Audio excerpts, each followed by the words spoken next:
2 months before they replied to say that they were looking into the situation and they would come back to me. In the meantime, through the local swimming club, I wrote to the National Water Safety Council, and likewise, they, maybe 2 months later, replied to me to say that they had no commitment to angling or deep sea boating. They were strictly for swimming only. And when I would set up a committee, they would appoint somebody to come and talk to us. So I put this to the company, which we were the Lahinch development at the time, starting to grow. And it took maybe nearly 4 years before we eventually got a representative to come and talk to us from the RNLI Dublin. Colonel Ross, 6 foot tash, very British, if you wish, type of colonel, very nice gentleman.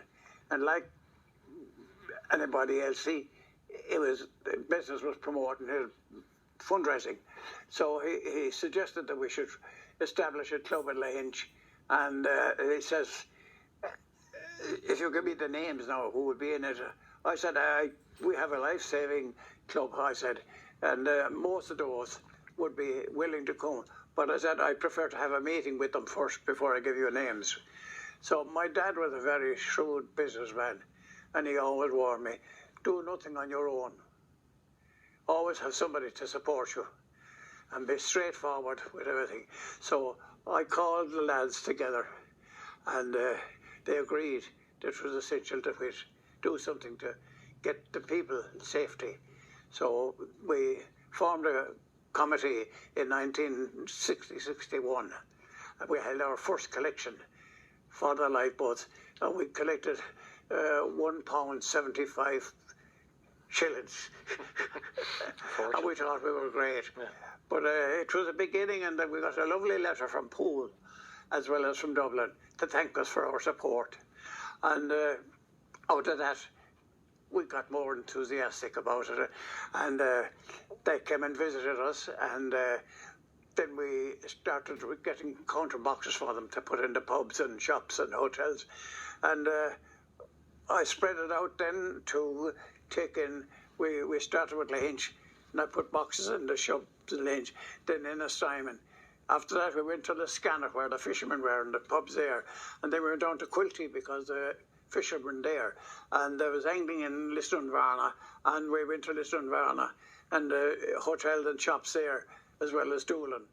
So I had that circle of boxes, and the next year I think we were up to around 85 or 90 euros from the boxes, which was better than the Churchgate collection by far. Can I ask you, I mean, that began a long career with the RNLI and of community activism. You were secretary for a long time as well. I mean, when you got to 58 years service and they contact you to say, we're going to give you an award to mark 58 years, what was your reaction? I didn't know what it was for at first. I got this note, and I liked it with the card, and I think the back of the card says they're taking me to London when the COVID-19 is clear and that I can travel, that there'll be a function organised for a number of us in London. Now, prior to that, I had received my silver badge for 21 years service, which was presented to me by Lord Killallen in Dublin.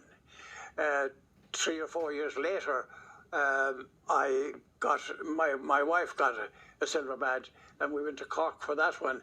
And then in my 21st year, or into my 22nd year really, I was notified that I was due a silver badge for 21 years service. And that time I was invited to go to London to receive it, the Barracon Centre, and the presentation was made by Princess of Kent, and instead of shaking her hand, I remember I said to one of the stewards or the people that were there, I said, I am not going to shake her hand. I said, I'm going to kiss her hand. Oh, you can't do that, he says. You do what you're told. I said, okay. So I went up. My name was called. I went up and I took her hand and I kissed it instead of shaking it. What was her reaction? She looked at me in shock. I have the photograph of it out there in the hall. And in fact, afterwards, we were having sitting around having a cup of tea, and she came to my table and spoke with us as a family. And she said, it's the first time, she says, in years that somebody has kissed my hand. But lovely for you to, given your long history with the RNLI, and as you've alluded to, your family's history with the RNLI, to mark such long service. I think, when I get the annual report and I leave what's happening in Dublin and Cork and various fishing villages, we were only small fry. But we seemed to, I was a very good PR person. And the least thing that would happen in relation to accidents, I would record it. Now, I did more of this when I was in 74, when I qualified as a marine radio licensed operator. My older brother, Sean, we had built a boat ourselves for sailing, and Sean wouldn't let it go to sea until we had it qualified safety.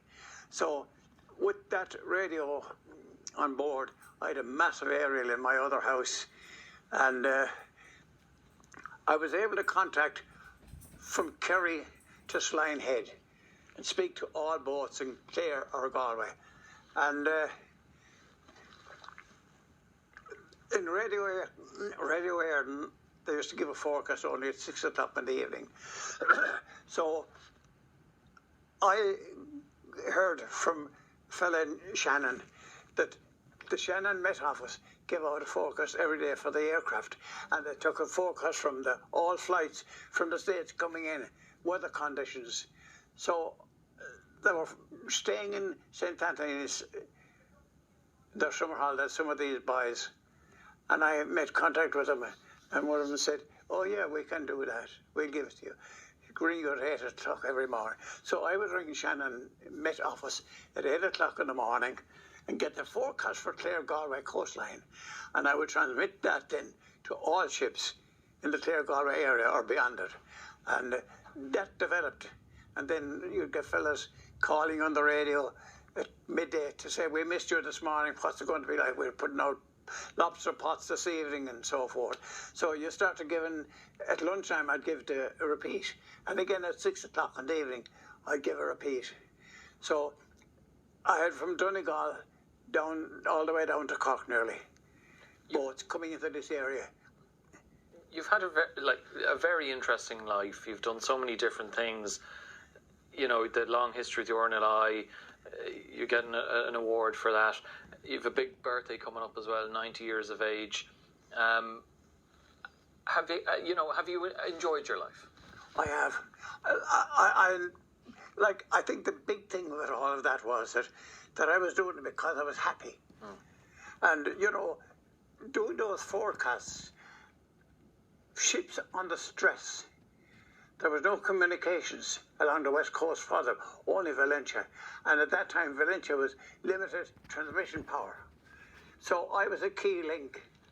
And boats in Clare, Galway, who would get into trouble, I would say I would do at least 3 calls every year, at least 3, maybe more, because I have logbook there of every day. I was bound by law to keep log. So every time I used the radio, I had to record who I was talking to and so forth, time, date. So my logbook would definitely show me 3 at least, if not more. Then there was a few minor accidents, people, boats running aground,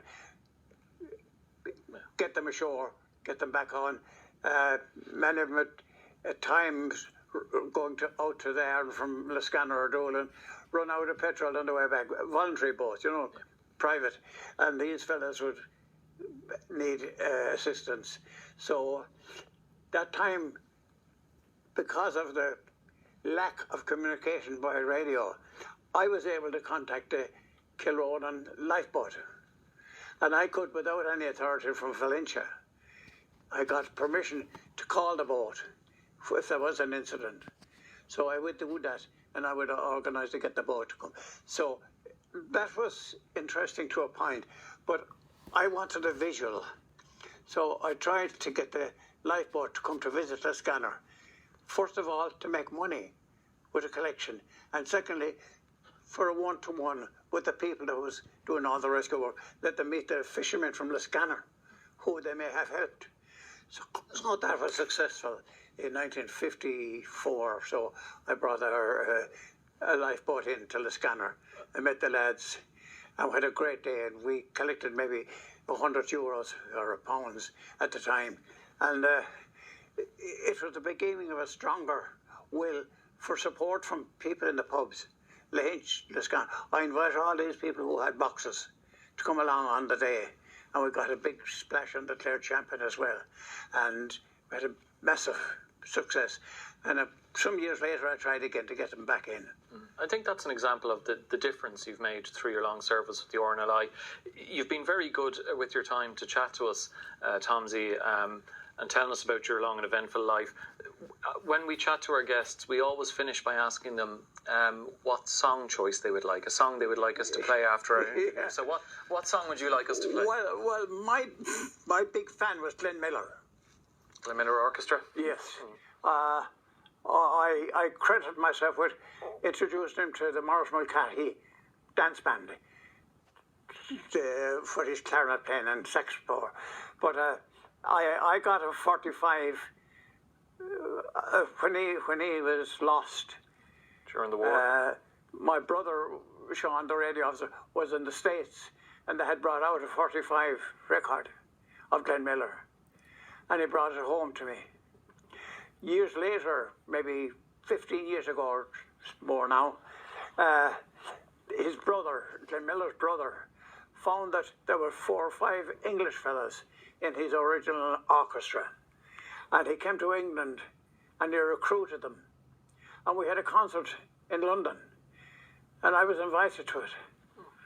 And Helen and her husband all my family were in England at that, but they invited me to this concert, and we waited outside, and this American limo arrived with the band in their army uniforms, and went in, and we had a fabulous concert of Glenn Miller music and song. And afterwards, at an interval, I went backstage, and I spoke with the singer and discovered she was from Dublin originally.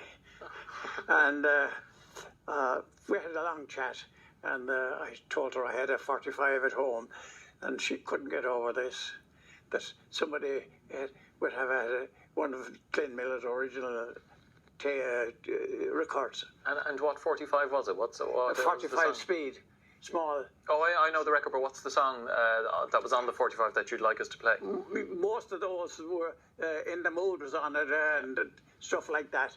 It was a continuation. No singer, it was all music, the tape. But I remember the Morris Mulcahy Orchestra, whenever I go to a dance when he was playing it, he'd always play that for me. Very good. Well, we'll play In the Mood. One of those. I think In the Mood is probably Glenn Miller's most well-known song. Yeah. So we'll play that out after the interview. But Tomsie O'Sullivan, thank you so much for having us into your home and for agreeing to speak to us. Really appreciate it. Oh, sure, delighted. I have so much. I have 3 volumes of I have, from the first day we set up the RNLI to the present time, I have the records of every meeting at our finances per annum. Richard Devereux, the treasurer, Audrey O'Looney, the chairman. Audrey's father was in it, and some of the other people were all passed. And we have their family with us. And I have my 3rd generation of the Sullivans. John's son, 16, since he was 14, he's helping me. And I have Emily from here at home. She's also joined us. So we have the O'Sullivan legacy will continue. Yeah, continue it. Great stuff. Tomsie, thank you again. Oh, you're welcome. Thank you.